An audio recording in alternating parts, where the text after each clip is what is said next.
میرا ایک بیان ہوا تھا, آڈیو بیان تھا بہت پہلے, اس کا نام تھا زلزلے کیوں آتے ہیں. اس بیان کا نام تھا زلزلے کیوں آتے ہیں. بہت پہلے بیان ہوا تھا, اس وقت ویڈیو بیان نہیں آتے تھے, تو وہ مجھے اپنا وہ بیان ذہن میں آ گیا. ہمارے ہاں جب بھی کوئی دنیا میں طوفان آتا ہے, زلزلے آتے ہیں, بارشوں میں سیلاب آتے ہیں, تو دو انتہاؤں کی طرف لوگ جاتے ہیں. ایک انتہا تو ہے جو لبرلزم لوگ ہیں, لبرلزم کو فالو کرنے والے لوگ, جو لبرل نام نہاد لبرل لوگ, وہ کیا کہتے ہیں بھائی یہ قدرت کا ایک نیچر کا ایک سسٹم ہے, کسی بھی وقت کچھ بھی ہو سکتا ہے, لہذا اس میں اپنے گناہوں سے توبہ کرنا, اللہ کے سامنے گڑ گڑانا, ان تکلفات کی بالکل بھی ضرورت نہیں. چاہے کرونا ہے یا کوئی بھی وبائیں ہیں, اس کا خدا کے عذاب سے کوئی تعلق نہیں ہے. بھائی پلیٹیں ہیں زمین کی, ہلیں گی تو دھسیں گے سارے. جب زمین سے اتنی گیس نکال رہے ہو, اتنا آئل نکال رہے ہو, تو خلا پیدا ہوتا ہے نا, وہ خلا پورا ایسا ہی ہوگا کہ ایک طرف کا حصہ کھسک کے یہاں جائے گا, تو وہ زمین ہے وہ کوئی چھوٹی موٹی چیز تو نہیں ہے.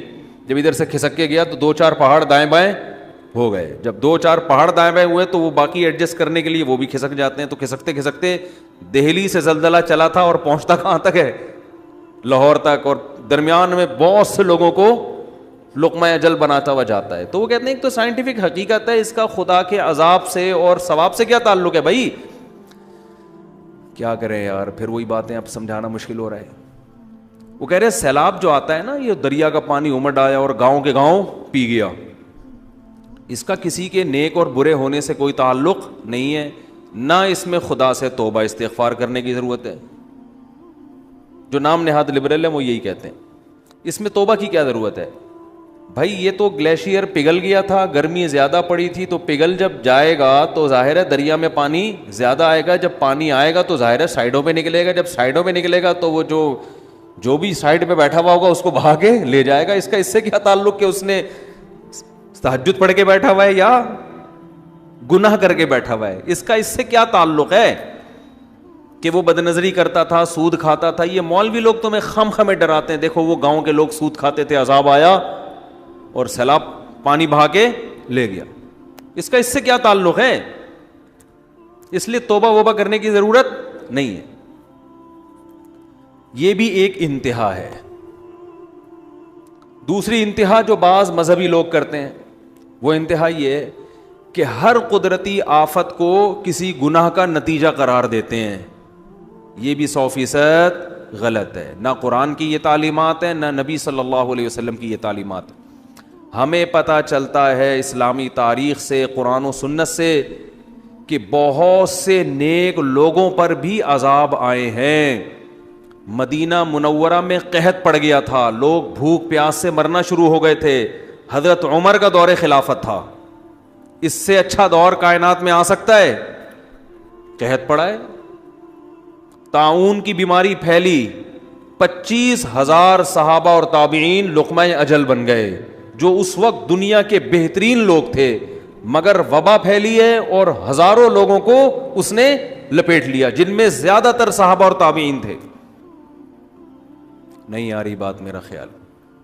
تو یہ کہنا کہ وہاں زلزلہ جو آیا تھا تو اصل میں وہاں اس قسم کے لوگ رہتے تھے اس لیے آیا تھا, تو کوئی بھی جب قدرتی آفت آتی ہے اللہ کی طرف سے, اس کو لازمی کسی گناہ کا نتیجہ قرار دینا, یہ بھی قرآن و سنت کی تعلیم کے خلاف ہے. آفتیں نیک لوگوں پر بھی آتی ہیں اور برے لوگوں پر بھی آتی ہیں.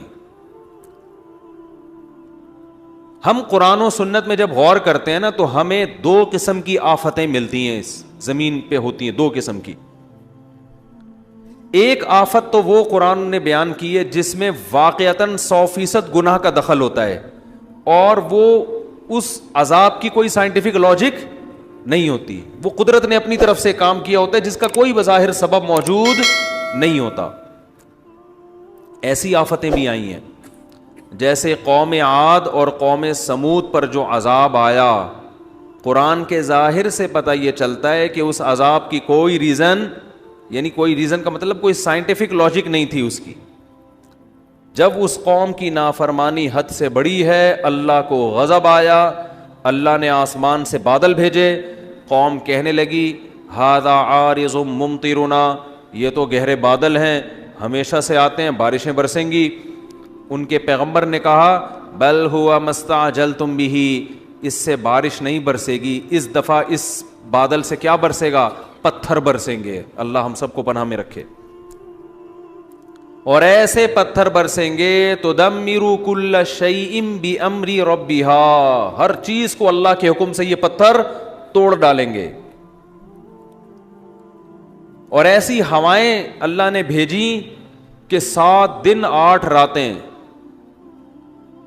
سخرہا علیہم 7 لیال و 8 ایام, 7 راتیں اور 8 دن ایسی ہوا چلے گی کہ جو تمہیں اٹھا کے پٹخ دے گی. اور اللہ فرماتے ہیں کہ انہم اعجاز نخل خاویہ, جیسے کھجوروں کے درخت الٹے پڑے ہوئے ہوتے ہیں نا, ایک ہفتہ طوفان میں جب تھما, 1 ہفتے کے بعد تو وہ لوگ ایسے پٹکے ہوئے پڑے ہوئے تھے, مرے ہوئے, جیسے کھجور کے تنے پڑے ہوئے ہوتے ہیں. لمبے قد کے لوگ تھے. نوح علیہ السلام کی قوم پر جو عذاب آیا, عذاب کے کوئی آثار نہیں تھے. ان کے جو محکمہ موسمیات اس دور کے تھے, وہ جو آثار دیکھ کے بتاتے تھے, ظاہر ہے تو ہر دور میں کچھ لوگ علامتیں دیکھ کے بتاتے ہیں نا, تو وہ کہہ رہے تھے کہ کوئی بارش کی رپورٹ, بولتے کیوں نہیں بھائی, نہیں ہے. تبھی وہ حضرت نوح علیہ السلام کا مذاق اڑاتے تھے. حضرت نوح علیہ السلام جب کشتی تیار کر رہے تھے اللہ کے حکم سے, تو قرآن کہتا ہے کلما مر علیہ ملأ من قومہ سخروا منہ, جب بھی لوگ گزرتے مذاق اڑاتے. اس لیے کہ اس دور کے جو ماہرین تھے, جو بھی موسم کو دیکھ کے اندازہ لگاتے تھے کہ بھئی نہ یہ ایسا مہینہ ہے کہ جس میں بارشیں ہوتی ہیں, نہ دور دور تک ہمیں بارش کی کوئی آثار نظر آ رہے ہیں, تو اچانک اتنی بارش کہ آپ کشتی میں تیرنا شروع کر دیں, ایسی بارش تو ہم نے کبھی زندگی میں دیکھی نہیں ہے. تو وہ فل مذاق اڑا رہے تھے ان کا. سخروا منہ, قرآن کہتا ہے ہمیشہ جب بھی گزرتے مذاق اڑاتے کہ معاذ اللہ ان بے وقوفوں کو دیکھو کہ نہ بارش کا سیزن ہے, نہ بارش کے دور دور کوئی آثار ہیں. اور اگر بالفرض بارش غیر متوقع ہو بھی گئی تو اتنی بارش تو ہم نے زندگی میں کبھی نہیں دیکھی کہ آپ اس میں باقاعدہ کشتیاں بنا کے پہلے سے بیٹھنے کا انتظام کرو, یہ تو حماقت ہے. لیکن نوح علیہ السلام کیا کہتے تھے, اور ان کے ایمان والے کہتے تھے ان تسخروا منا فانا نسخر منکم, ان قریب جیسے تم ہمارا مذاق اڑا رہے ہو نا, ہم تمہارا مذاق اڑائیں گے. کیوں مذاق اس بات کا کہ جو خدا اسباب کے ذریعے بارشیں پیدا کر سکتا ہے, وہ کسی قوم کو عذاب دینے کے لیے بغیر سبب کے بھی عذاب میں مبتلا کر سکتا ہے. جس کی یہ طاقت اور قدرت تم نے دیکھی ہے, جو سمندروں سے پانی اڑا کے آسمان پہ لے جا کے برسا سکتا ہے. اس نے ایک چکر, ایک سائیکل چل رہا ہے, تو وہ سائیکل کا محتاج نہیں ہے, وہ ویسے بھی اٹھا کے برسا سکتا ہے. جس نے آدم اور حوا کو بغیر باپ اور ماں کے پیدا کر دیا, تو اب آپ یہ دیکھو کہ بغیر ماں باپ کے بچہ پیدا ہو ہی نہیں سکتا. تو آپ کہو کہ بھئی اب ناممکن ہے, تو اللہ کے لیے ناممکن تھوڑی ہے. اللہ نے تو آدم اور حوا کو بغیر باپ اور بغیر ماں کے پیدا کر کے دکھایا اللہ نے, تو اس اللہ کے لیے تھوڑی مشکل ہے. تو مذاق تو ہم تمہارا اڑائیں گے کہ تمہیں اس خدا کی باتوں پہ یقین نہیں آ رہا. تو یہ وہ عذاب تھا جو اس دور کے سائنسدان, کیا اس دور کے سائنسدان بھی اس کی لاجک تلاش نہیں کر سکتے. دنیا میں ایسے بہت دفعہ ہوا ہے. لوط علیہ السلام کی قوم پہ پتھروں کی بارش ہوئی ہے, اور اللہ نے زمین کو اٹھا کے الٹا کر کے پٹخ دیا. اس کی کوئی لاجک نہیں ہے.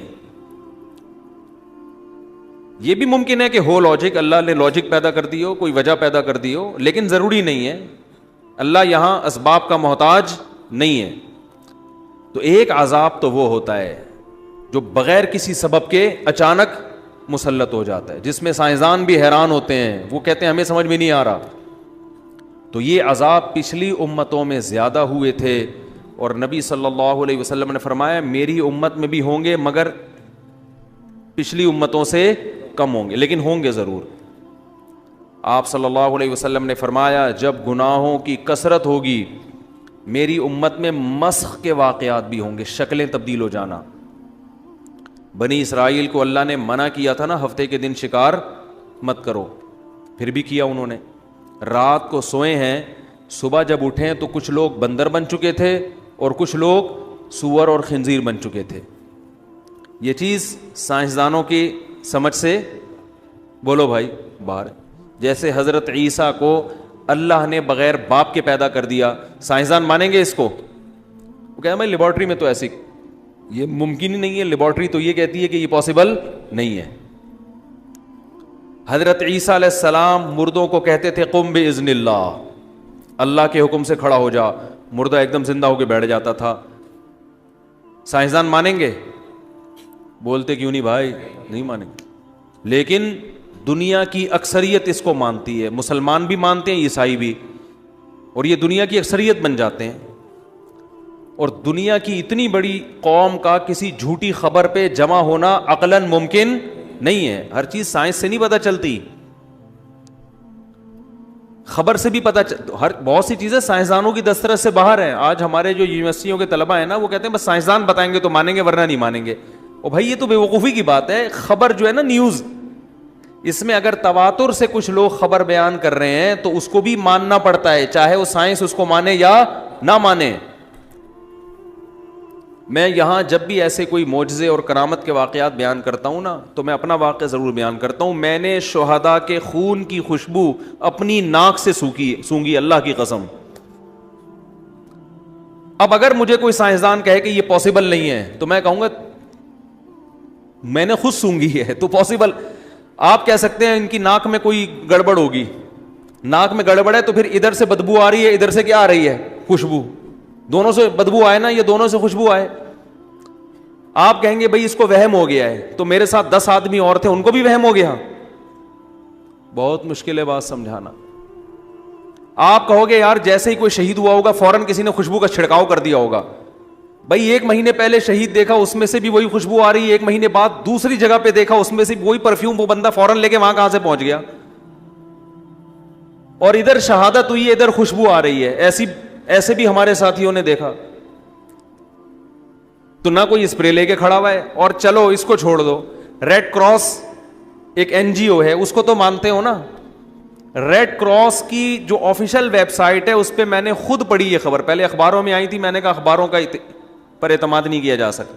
ان کی آفیشیل پیج پہ میں گیا، یہ 10-12 سال پرانی بات ہے. انہوں نے افغانستان کے بارے میں لکھا کہ وہاں جو یہ جن کو مجاہدین کہا جاتا ہے، یہ جب مرتے ہیں تو ان میں بہت سو کی لاشیں خراب نہیں ہوتی اور ان لاشوں میں سے خوشبو آ رہی ہوتی ہے، اور ان کے مقابلے میں جو لڑ رہے ہوتے ہیں ان کی لاشوں میں سے بدبو آ رہی ہوتی ہے. یہ بہت چھوٹی سی خبر تھی، کیونکہ یہ ڈرتے بھی ہیں نا، یہ تو اور موٹیویشن نہ ملے لوگوں کو. اور نیچے لکھا تھا ہم ان کی خوراک پہ ریسرچ کریں گے کہ یہ کھاتے کیا ہیں. یہ اللہ کی قسم میں نے خود پڑھی ہے یہ خبر، سونگی بھی ہے شہداء کے خون کی خوشبو.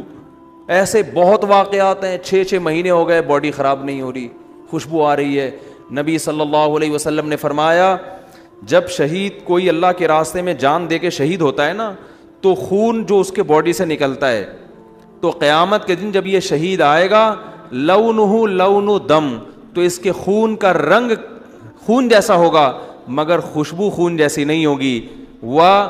فرمایا ریحہ ریح مسک، اس کی خوشبو مشک جیسی ہوگی. جو ہرن کی ناف سے نہیں مشک نکلتا، اتنی بہترین خوشبو ہوگی. تو اب اگر کسی کو یہ اعتماد ہو کہ مفتی طارق مسعود صاحب جھوٹ اتنی لمبی ممبر پہ بیٹھ کے پھینکیں گے نہیں، تو اس کو اب مزید کسی سائنسدان کی ضرورت نہیں ہے اس خبر کی تصدیق کے لیے. اور اگر کسی کا خیال ہے کہ بھائی ہو سکتا ہے پھینک رہے ہو بیٹھ کے، تو وہ پھر کہے گا یار مجھے یقین نہیں ہے. تو اگر ڈاکٹر کہیں گے کہ ایسا پاسبل ہے تو مان لوں گا، ڈاکٹر کہیں گے امپاسبل تو نہیں مانوں گا. لیکن اگر آپ کو یقین ہے کہ بولنے والا سچ کہہ رہا ہے، پھر آپ ڈاکٹر کو سائڈ پہ لگا دو گے.